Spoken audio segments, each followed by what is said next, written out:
चल ही गया। किस चीज ने खींचा टाइटन पनडुब्बी को टाइटैनिक के मलबे के पास, और ठीक उसके आसपास हुआ इम्प्लोजन और पनडुब्बी अंदर ही अंदर चिपक गई और साथ ही चीथड़े उड़ गए अंदर बैठे अरबपतियों के।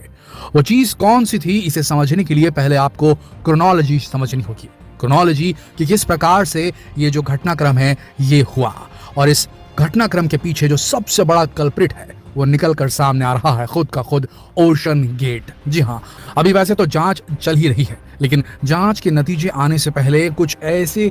पॉइंटर्स सामने आए हैं, कुछ ऐसे क्लूज सामने आए हैं जो साबित करते हैं कि इसमें गलती कहीं ना कहीं पनडुब्बी की ही थी। जी हाँ दोस्तों, आपको बता दें रविवार को यूएस नेवी जो थी उसे एक कैटास्ट्रोफिक इम्प्लोजन का साउंड उसने कैप्चर किया था, लेकिन वो जानते नहीं थे कि किसका है। ये ठीक उसी वक्त का था जब समझ लीजिए कि टाइटन पनडुब्बी का संपर्क उसकी मदरशिप पोलर प्रिंस से टूट गया था। जी हाँ दोस्तों, टाइटन पनडुब्बी जिसके अंदर 5 अरबपति सवार थे, वो एक मदरशिप के साथ समंदर में चल रही थी। मदरशिप सतह के ऊपर रहती थी, पोलर प्रिंस उस मदरशिप का नाम था, और उससे कनेक्टेड जो ये सबमरीन थी ये नीचे उतरी थी टाइटन नाम की मलबा देखने के लिए, टाइटैनिक के रैकेज का टूरिज्म करने के लिए।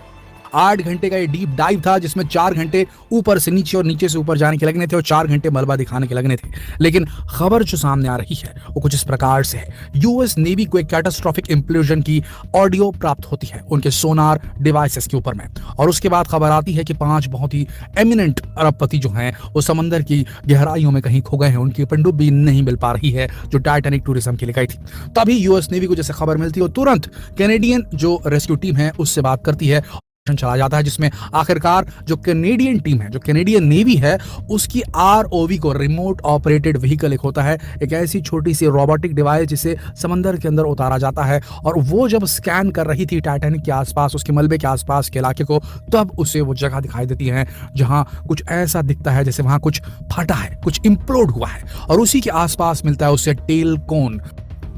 टाइटन पनडुब्बी का पिछला हिस्सा जिसमें 5 अरबपति सवार थे। और उसके बाद सारी चीज एकदम साफ हो जाती है, क्योंकि जो व्यास था, जो सर्कमफरेंस था जहां पर वो इम्प्लोड होने वाली जगह थी। देखिए दोस्तों, जिस प्रकार से सतह में हम चलते हैं, जमीन पर हम चलते हैं तो लोगों के फुटप्रिंट लिए जाते हैं, उसी प्रकार से जो अनछुई जगह है, समंदर की तलहटी का अनछुई जगह होती है, वहां कोई चलता नहीं है, लेकिन वहां कोई मार्क बना रहे तो डेफिनेटली उसका बहुत बड़ा सिग्निफिकेंस होता है। तो कुल मिलाकर जो वहां फटने का, जो इम्प्लोड होने के जो निशान थे वो साफ दिखा रहे थे। जो साइज था इम्प्लोजन को बिल्कुल पनडुब्बी के साइज से मैच खाता था, वहां टुकड़े मिलना शुरू हो गए पनडुब्बी के, जिससे ये कयास लगाए गए कि अंदर बैठे जो लोग थे उनका बचना और उनका मिलना दोनों मुश्किल है, क्योंकि जिस प्रकार की लहरें समंदर के ऊपर चलती हैं और वो किसी भी चीज को सैकड़ों किलोमीटर दूर तक फेंक सकती है, ठीक उसी तरीके से समंदर के नीचे काफी दबाव और प्रेशर रहता है, और यहाँ जो करंट चलता है, यहाँ जो अंदर ही अंदर लहरें चलती हैं, वो बड़ी से बड़ी चीज को कईयों किलोमीटर तक आगे पीछे कर सकती है। तो ऐसे में उनका शरीर जो है मिलना बेहद मुश्किल। लेकिन यहाँ पर जो सबसे बड़ा खुलासा हो रहा है वो ये हो रहा है कि एक बाप बेटा, एक और अरबपति बाप और उसका बेटा,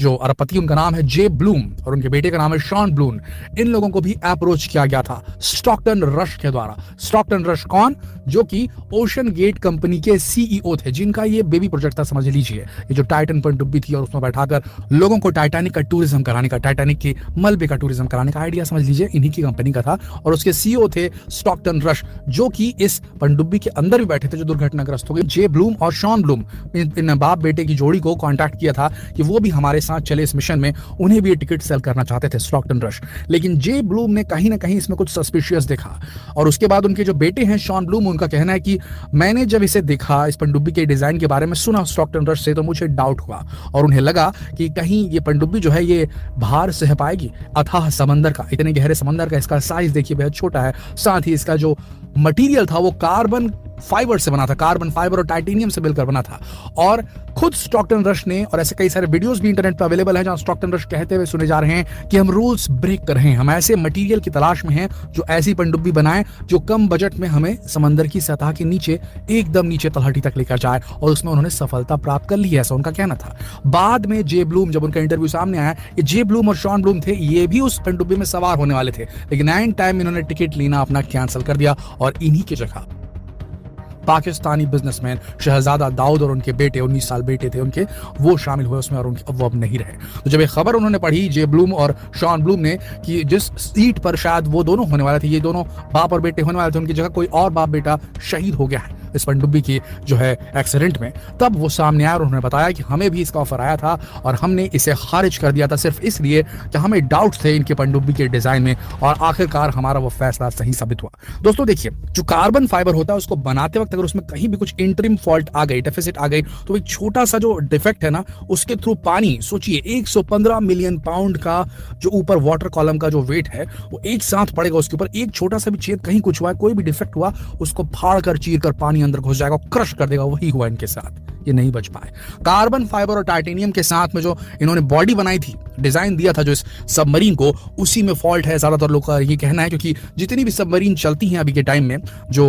समंदर के अंदर ऑपरेट करती हैं वो मेटालिक होती हैं, जबकि ये मेटालिक नहीं थी पूरी तरीके से। सबसे बड़ी बात, जो कंपनी ओशन गेट जिसने टाइटन नामक पनडुब्बी बनाई थी, इसको सर्टिफाइड नहीं किया गया था। जी हाँ, किसी भी अथॉरिटी ने इसे सर्टिफाइड नहीं किया गया था। देखिए, दूसरे लोग भी हैं जो कि समंदर के अथाह गहराइयों में जा चुके हैं, वहां एक्सप्लोरेशन का काम कर चुके हैं, लेकिन उनकी वेसल्स को एक्सपेरिमेंटल वेसल कहा जाता है। एक्सपेरिमेंटल वेसल में जो वेसल बनाने वाला है, जो उसका मालिक है, जो उसकी टीम है, वो खुद जाए तब तो ठीक है, ऐसा होता है, नॉर्मल बात है। खुद जेम्स कैमरून, जिन्होंने टाइटैनिक बनाई थी, फिल्म बनाई थी और पॉपुलर हो गया था टाइटैनिक, जेम्स कैमरून ने खुद कई बार सबमरीन के थ्रू जा करके टाइटैनिक का मलबा देखा था और उसके बाद उसका स्ट्रक्चर सतह के ऊपर बनवाया था और फिल्म बनाई थी। तो उनका ये कहना है कि मैंने एक्सपेरिमेंटल वेसल बनवाया था खुद का पर्सनल, और वो सर्टिफाइड नहीं था, कोई बात नहीं, एक्सपेरिमेंटल था, लेकिन मैं उसमें खुद बैठ के गया था। मैंने किसी को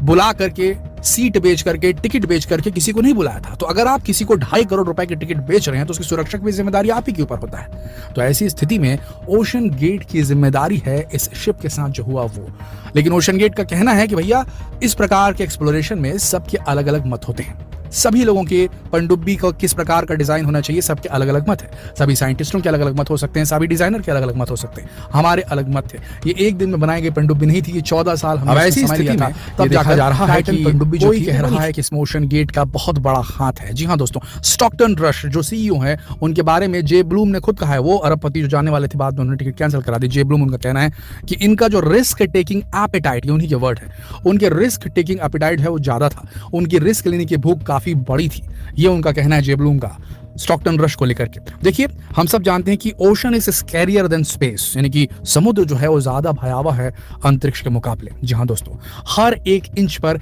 एक एम्पायर स्टेट बिल्डिंग जो कि लेड से बनी है, उसका भार पड़ता है हर एक इंच पर जब आप पानी के नीचे सतह पर पहुंच जाते हैं, उस जगह पे जहां पर टाइटैनिक डूबा हुआ है। तो ऐसी स्थिति में ये बेहद गलत है। जेम्स कैमरून की बात माने तो उनका यह कहना है कि जिस प्रकार से इस कंपनी ने टिकट बेच करके लोगों को बुलाया, तो सुरक्षा की जिम्मेदारी इनकी है, और ये सर्टिफाइड करा बगैर अपनी इस पनडुब्बी को कैसे उतार दिया। एक्सपेरिमेंटल वेसल होती तो उसका मालिक खुद उतरते तब तो ठीक था, लेकिन अगर इसमें इसका मालिक नहीं उतर रहा है, बल्कि लोगों को टिकटें बेची जा रही है और वहां पर लोग टिकट खरीद रहे हैं और उसके बाद उसमें जा रहे हैं और उनकी मृत्यु हो रही है, तो इसका जिम्मेदार कौन होता है। जेम्स कैमरॉन ने यह तक कह दिया कि टाइटन पनडुब्बी को बनाने वालों के अंदर भी वही एरोगेंस था, वही एक घमंड था जो टाइटैनिक बनाने वालों के दिमाग में था, जिसकी वजह से टाइटैनिक डूबी और अब टाइटैनिक के जस्ट बाजू में टाइटन पनडुब्बी भी रेस्ट कर रही है। तो दोस्तों, कुल मिलाकर ये बताया जा रहा है कि ये जो पूरी घटना घटी, इसमें जो पनडुब्बी का डिजाइन था, जो मटेरियल इसमें इस्तेमाल किया गया था, इसकी ही सबसे बड़ी गलती थी। इवन ये भी